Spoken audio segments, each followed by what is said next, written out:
हजरत यूसुफ अलैहिस्सलाम अल्लाह के नेक और बेहद खूबसूरत नबी थे।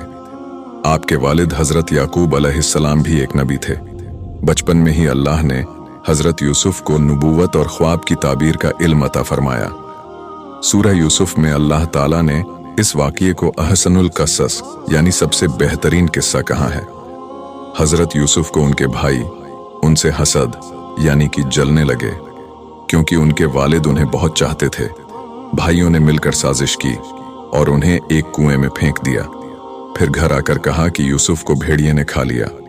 एक कारवां वहां से गुजरा और हजरत यूसुफ को कुएं से निकालकर मिस्र ले गया, जहां उन्हें एक ऊंचे ओहदे पर रखा गया।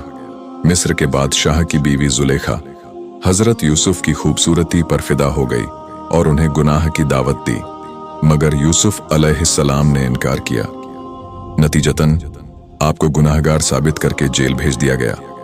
जेल में उन्होंने 2 कैदियों के ख्वाबों की सही ताबीर दी। बाद में बादशाह ने भी एक अजीब ख्वाब देखा जिसकी ताबीर किसी से न मिली।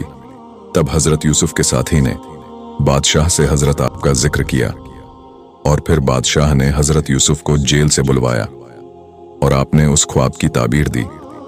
हजरत यूसुफ ने बताया कि इस ख्वाब का मतलब यह है कि मिस्र में पहले 7 साल तक बहुत अच्छी फसल होगी, लेकिन उसके बाद भीषण अकाल आएगा जिसमें लोग भूख और कठिनाइयों का सामना करेंगे। लिहाजा उन्होंने सलाह दी कि पहले 7 उपजाऊ वर्षों में फसल को संभाल कर रखे, ताकि अकाल के समय लोगों के खाने की समस्या दूर हो सके। बादशाह उनकी इस बुद्धिमानी से बहुत प्रभावित हुआ और उन्हें न केवल जेल से रिहा किया बल्कि मिस्र का खजांची बना दिया। और जब अकाल पड़ा तो उनके भाई अनाज लेने मिस्र आए। हजरत यूसुफ ने उन्हें पहचाना लेकिन खुद को जाहिर नहीं किया। फिर जब पूरा सच सामने आया तो उन्होंने अपने भाइयों को माफ कर दिया और अपने वालिद हजरत याकूब को मिस्र बुलाया।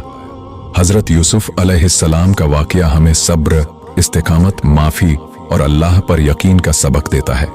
सुबहान अल्लाह। नाजरीन, कुरान के सूरह यूसुफ आयत 90 में आया है कि जो तकवा और सब्र करता है तो बेशक अल्लाह उनके नेकी का अजर जाया नहीं करता। ये कहानी आज भी इंसानियत को सब्र, सच्चाई और ईमान की रोशनी दिखाती है।